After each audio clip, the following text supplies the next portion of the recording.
Hello, good evening. I'm Roger Johnson. Welcome to North West Tonight. Thanks for your company on this Wednesday evening. Our top story. Demi was a victim of botched plastic surgery in Turkey. A coroner demands action to prevent further deaths. One witness told her inquest the incompetence of the Turkish clinic verged on manslaughter. Also tonight, more strikes over what's been called a crisis in community mental health, with patients facing long waits for treatment. They are abandoned and they are neglected, and people get quite unwell quite quickly. Our latest Christmas star is a smashing experience for all concerned. We'll show you what happened next. The new blockbuster exhibition celebrating the 70-year career of Britain's iconic artist, David Hockney. He's an example to all of us in his 80s, learning new technology, always experimenting. And that's why this show is so great for all ages. And it's been another very quiet day weather-wise, hasn't it? Mostly dry, fairly cloudy and chilly. Join me at the end of the programme to find out what the rest of the week and the weekend has in store.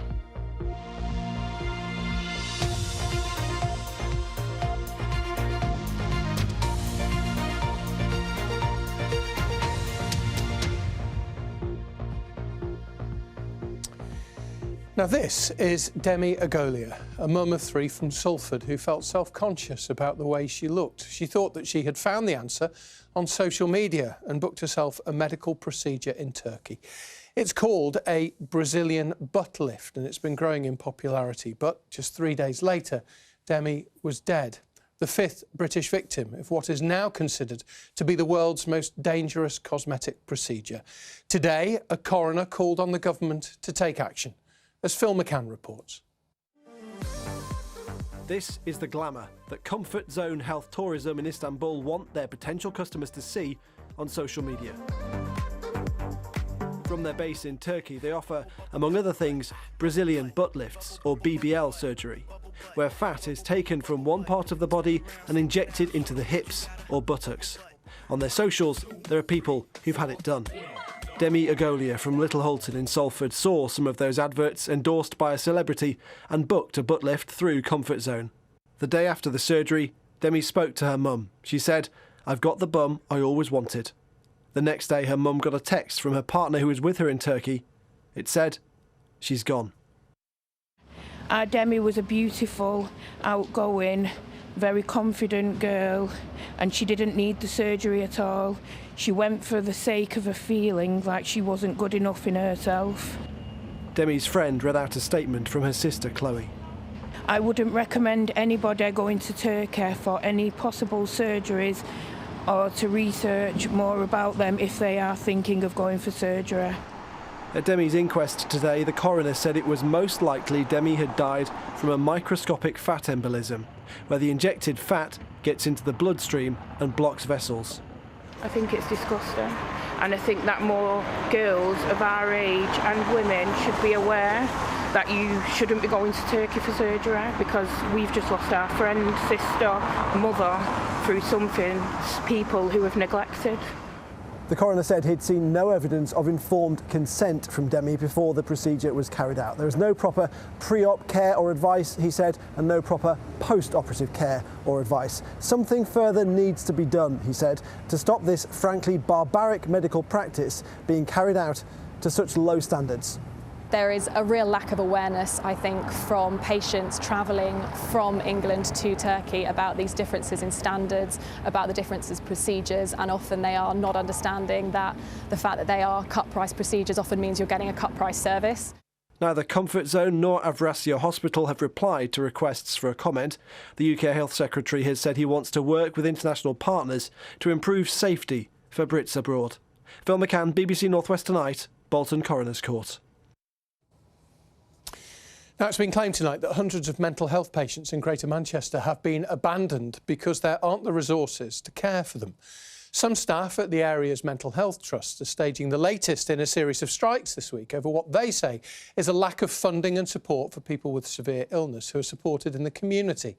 They say that the situation is putting people at risk, as our health correspondent Jill Dummigan explains. Craig spent nearly 3 decades living with a number of complex mental health issues. They're normally controlled by medication, but coming out of lockdown, he felt himself becoming unwell and contacted his GP. They tried to initiate a psychiatrist appointment because it's only a psychiatrist who can alter the meds I'm on. That took 9 months. Craig says it took another 9 months for a second appointment, with a disastrous impact on his own mental health and the business he'd spent years building. It was a real struggle, and I was getting worse. I remember getting through to Christmas, and in January I just didn't go back to work. Unhappiness with community mental health services in Greater Manchester has led to some of the Trust's own staff to repeatedly strike for better services. They're out again this week. We don't have enough funding, there isn't enough staff, there's massive waiting lists. I think for my service, people wait for a long time to access therapy, and that shouldn't be the case. We aren't able to provide the kind of care that we are meant to be able to provide. The patients these strikers want to help have serious mental health issues: schizophrenia, bipolar disorder, psychosis. They should be getting treatment, but well over 600 of them are stuck on a waiting list because the service is so under-resourced. There's thousands of people not getting the service that they need and deserve. People who are on the waiting list trying to get into services. It's people who are being discharged early back into inappropriate situations, and it's actually the thousands of people also who are in services at the moment and not getting a decent service. One of the people in that service is Rachel. She says she's had 5 caseworkers in 2 years. The community mental health nurse I've got now is extremely good, but she cannot do every patient justice because of her caseload. People are very worried, they're anxious, they're feeling alone, they're feeling let down. They're angry. Mental health gets funding from NHS Greater Manchester. Its own report last year stated that there was a £97.8 million shortfall for those services. It added that the lack of community provision meant that people were ending up in hospital, sometimes many miles away. People feel abandoned and neglected, and they are. To be honest, they are abandoned and they are neglected, and people get quite unwell quite quickly. Annabelle Marsh runs a support group. She says things have got much worse over the past 10 years. People have ended up in hospital. We've had others who've been in for over a year, including private hospitals. So the cost to the NHS of not providing community services is massive. NHS Greater Manchester says they're fully aware that some individuals are struggling to access timely and appropriate support, and it's an area that requires urgent attention. They say the impact of rising demand for services has contributed to difficulties, and they're committed to working with their partners in health and social care to develop solutions. Craig's now getting the right treatment, but he says he won't be able to get his business back. It pains me to wonder what could have been different. Could I still be working in a business, having a job? It was scary. I'm lucky to be here, I really am. Jill Dummigan, BBC North West Tonight, Manchester. Now, a body found in the Solway Firth estuary in Scotland has been formally identified as missing Isle of Man resident Shona Campbell. The 74-year-old who lived in Douglas had been on holiday near Annan. She called police on Monday after getting into difficulty in the mud while out walking on the shore. Her body was found late yesterday. Shona's death has been treated as unexplained, but is not believed to be suspicious. Tributes have been paid to the man who died in Sunday's fire in Kirkby Lonsdale. People in the town say that 45-year-old Ben Taylor was a cherished member of the community. They've set up an online fundraiser for those whose homes were destroyed by the blaze. The Prime Minister today praised the way that the community has united in the wake of the tragedy. The company, which is being investigated by police over alleged physical abuse at a special needs school in Cumbria, says it takes children's safety very seriously. The Wings School near Milnthorpe, which was run by the Kedleston Group, closed down earlier this year after action was taken by Ofsted. Cumbria Police's major incident team is appealing to anyone with information to come forward. An innocent man who was pepper sprayed on a night out in Liverpool has received an apology and £22,000 compensation from Merseyside Police. This video, obtained exclusively by the BBC, shows Owen Andrew being sprayed as he lies motionless on the ground. He was trying to film a friend being arrested. The special constable who sprayed him later appeared in court and was cleared of assault. The force decided that there were no grounds to take disciplinary action against him. It actually really affected me. So I've got asthma and I couldn't breathe. My eyes went completely swollen. I basically felt like I was kind of dying. I do accept the apology, but obviously I personally don't think they've really done enough because I did absolutely nothing wrong. And the death of an 8-year-old boy in a fire caused by an e-bike battery has prompted a Merseyside coroner to call for greater awareness of the risks. Luke Albiston O'Donnell died in hospital after a lithium battery caught fire at his home in Birkenhead. The coroner, Anita Bajwaj, has issued a Prevention of Future Deaths report, highlighting the dangers of storing e-bikes and their batteries indoors. Now, stay on Merseyside for our next item, because last summer, during the riots which followed the stabbings in Southport, a mob set fire to the Spellow Lane Community Library in Liverpool. But as so often happens, some good has come out of the wreckage. And tomorrow, after a huge community effort and help from across the country, the rebuilt library is to reopen. And the celebrations are beginning early. They're getting underway right now. Tonight, our Merseyside reporter, Andy Gill, is there for us. And by the looks of it, Andy, it's quite noisy. Yes, this is an amazing lantern parade. 150 children who've all made lanterns, some professional ones as well. There are people here who are involved in the response to the riots, emergency services people, church people, people from the local mosque as well. This is a noisy, joyful celebration, a response to what was, back in the summer, a very dark day for this part of North Liverpool. Tell me something about this bit of paper. Is it dripping with paste? No. Are my hands dripping with paste? No. No, and that's the way it should be. Artist Faith Bebbington leads the lantern making for a class of Year 3s at Gladys Street Primary School in Everton, a creative response to an act of destruction. We're making lanterns for Spellow Lane because it burnt down. For these children, the library was a vital resource. If you don't read and you don't learn, then when you grow up and you go to like a work or something, if they ask you to read something, you won't know what to do. I needed to read because I'm not good at reading, so I need to get to reading. The head teacher says the loss of the library was a big blow. For massive impact on our school. Our children use the library regularly.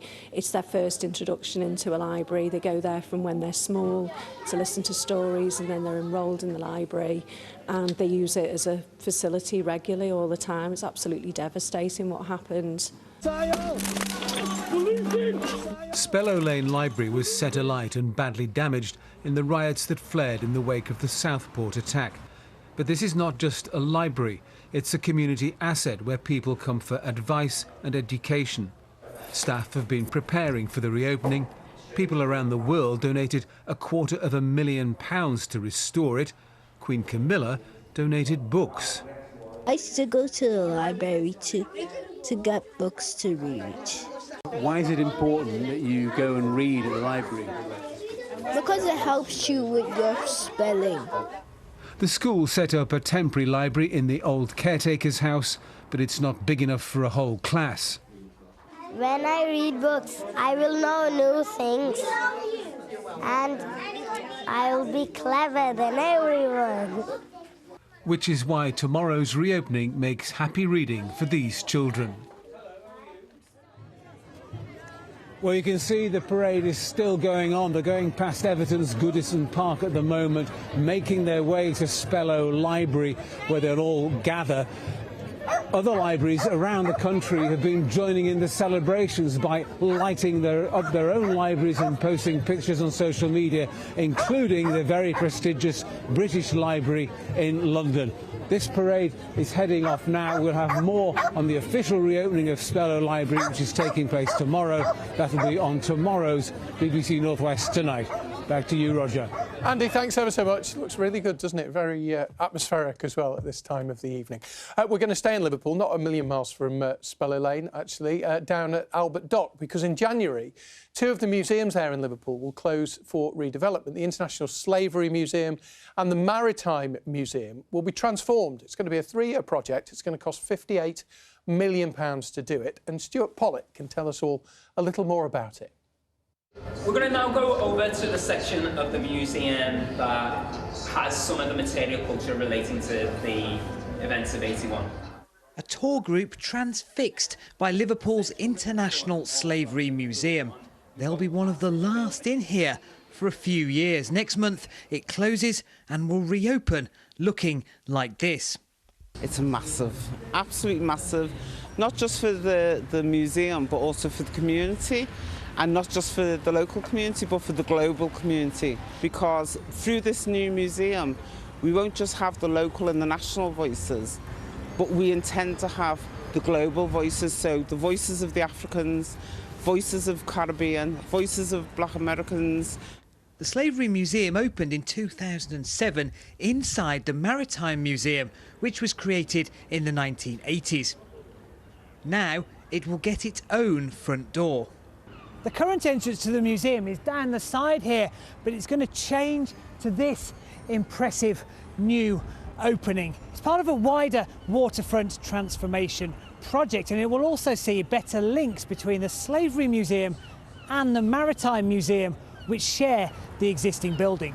Some of the new galleries in the Maritime Museum will show the links between Maritime Liverpool and slavery. The 2 museums are in the same building for a reason, because those 2 stories are linked, and that will come out in some of the stories that we're telling here as well. We don't want to close if we can help it, but the scale of the work means that the best way of doing this, the only way to do this is through closing. A £10 million government grant towards the work is currently under review, but museum bosses said whatever happens, they remain committed to the project. These images show how the buildings will look once completed. The plans will see a glass bridge linking the 2, a new internal space opening up new possibilities. How big an opportunity, how exciting is this for you as the curator, Miles? I think it's a massive opportunity, I think, for quite a few reasons. I think this is an opportunity for me to be involved in how we might enhance this story, bring it to audiences in new ways. I mean, there's the physical change in having our own entrance does actually make quite a big difference to the curation of a museum, because for the first time we can really think about a visitor journey from start to finish. And what I hope is that when visitors leave in the future, they really have a sense of the different ways that transatlantic slavery has shaped the world that they live in right now. Both museums are still open, but only until January the 5th. Stuart Pollitt, BBC North West Tonight, Liverpool. That looks really good, doesn't it? Football. Manchester City are in Italy to play Juventus tonight in the Champions League, of course, looking to put a rotten run of recent form behind them. Liverpool, though, you may recognise some of this artwork. David Hockney is regarded as one of Britain's most influential and accessible artists. Now, his 70-year career is being showcased in a new immersive exhibition at Manchester's Aviva Studios. And as Davinia Ramos explained, she's been for a look around today, it is more than just paintings on a gallery wall. This is David Hockney's life on a massive scale. A 360-degree insight into his world, spanning 6 decades. Because of the clarity of that light in Los Angeles, you notice the different textures. I think these kinds of exciting immersive experiences break down the barriers that sometimes people feel in more traditional galleries. They can just step right in and make their own adventure of it. And for this piece in particular, the artist himself, David Hockney, has designed the experience. So you're really getting to step inside his art and inside his world. First, I lived in Santa Monica, so on. If you know that. David himself gives a running commentary, and on display is a mix of some of his most known work and some new creations too. The wiggly lines. There's a reason why this exhibition is called Bigger and Closer. Just look at how vast this space is. The art is literally coming at you from all angles, all sides. It really is designed to give you a fully immersive experience. It really is quite something. From the hills of LA to Yorkshire, the work follows Hockney around the world. We're driving up and down in a little open.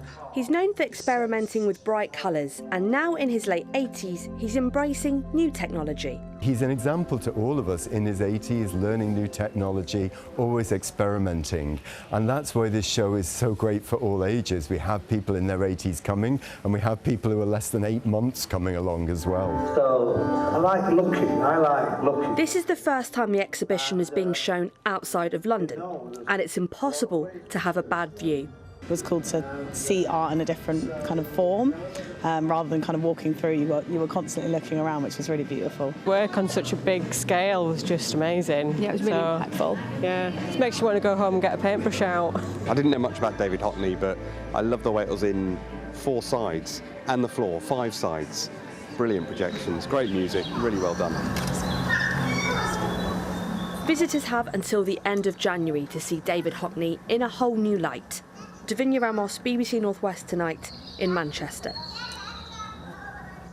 It really is an immersive experience, isn't it? Now, time for the second of this year's Christmas Stars, recognising some of the people who make a real difference to communities in the North West. Thank you, as always, to everyone who wrote in with suggestions this year. We read them all. I'm sorry we couldn't film them all. But for this one, Ian Haslam's been to Tameside in Greater Manchester to surprise Tosin Lanen, who is the founder of an organisation called Ark of Hope.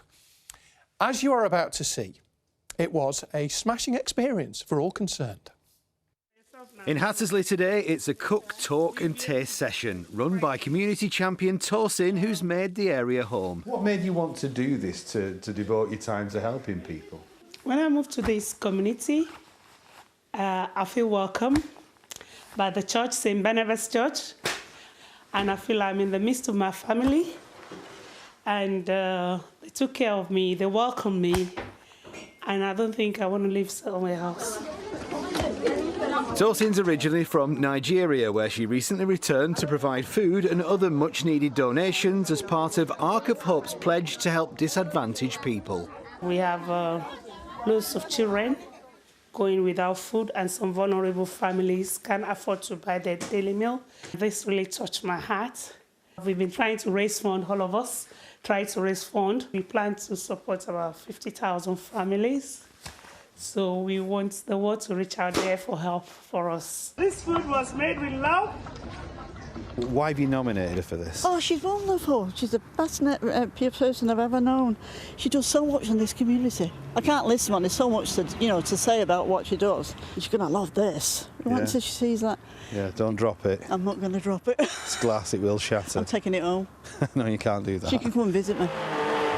She's forever catching the bus here, there, everywhere, taking trays of food over to people, and just drop in, give a load of food and then disappear. She's just absolutely amazing for the community. And so they wanted to say a big thank you. We're here to film you doing your community work today, and it's marvellous to see. But also we're here for something else, because Babs, your friend over here, has nominated you for something. Look what I've got for you, girls. This is the BBC North West Night Christmas Star. Well deserved. Well deserved.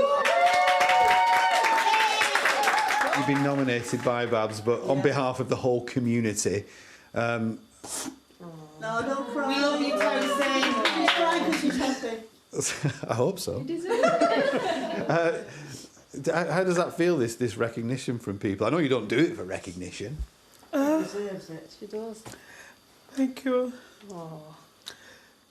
Thank you, everyone. Thank you. One happy Christmas Star nominee.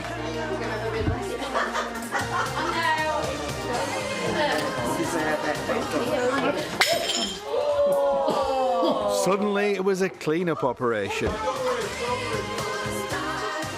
She's dropped it now. So, but you know, it's the thought that counts, isn't it? The other day she was saying, oh, my knees are killing. Like, well, you don't have to do everything for everybody. You've got us to help as well. Are you sure? Like, yes, Tosin, we're sure. Well, she did so much for people during the COVID pandemic, and she feeds all the hungry people in Nigeria and the children, and she does a wonderful work out there. Then to the taste part of the morning session, traditional fritters from West Africa. It's a yes from me. Say yes. Thank you. Hot. It's off. But very good. Another triumph for Tosin. Ian Haslam, BBC North West Tonight. Seen here with her star, just to reassure you that luckily we do have a spare star, so Tosin will get a replacement. Ian did warn them that they break easily. So let's have a look at that shattering moment again. Here we go. Great scenes of joy, but some careless use of the arm results in heartbreak in the kitchen. Look at that in slow motion. Easy to see how accidents happen. There will be a happy ending, though. A new start en route to Tosin already. Follow that, Abby. I mean, you would feel awful if you were the person that knocked yeah. that out of her hands, but that is quite hilarious, That isn't happens. it? It does.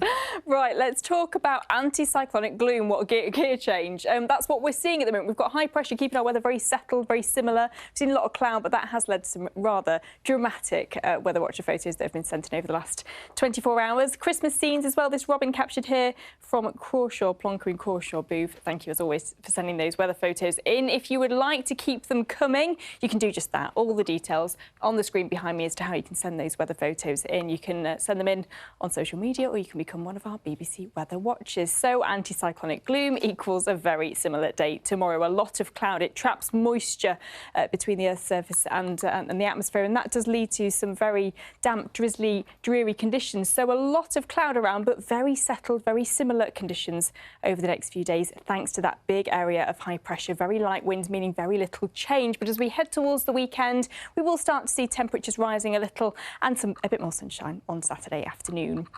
Overnight tonight, we will see a lot of cloud. It will be mostly dry. Our temperatures won't drop much lower than about 1 or 2 degrees, perhaps to freezing point in 1 or 2 rural spots further north where we do see some clearer skies. But a lot of cloud around again tomorrow. We will see some breaks in the cloud, something a little bit brighter from time to time, particularly across parts of Cumbria. But generally speaking, variable or large areas of cloud with our temperatures reaching about 7 or 8 degrees Celsius. And we are seeing a bit more blues on the air mass over the next few days. It will feel quite chilly at times with our winds feeding in from the north or northeast, but all change at the weekend. It will feel much milder on Sunday, a very mild night overnight into Monday, and then Monday and Tuesday we'll see those temperatures in the double figures, so slightly milder into the start of next week. Friday, again, very similar, high pressure keeping things mostly dry, just the potential of seeing a little bit of drizzle where that cloud is thick enough later on, but our temperatures reaching about 7 or 8 degrees. Rog? I think I could live with anticyclonic gloom, because at least it's not raining. This is it. You know what you're going to get. Yeah, it's reasonably dry. Just not a lot of sunshine. No. Need a bit more vitamin D.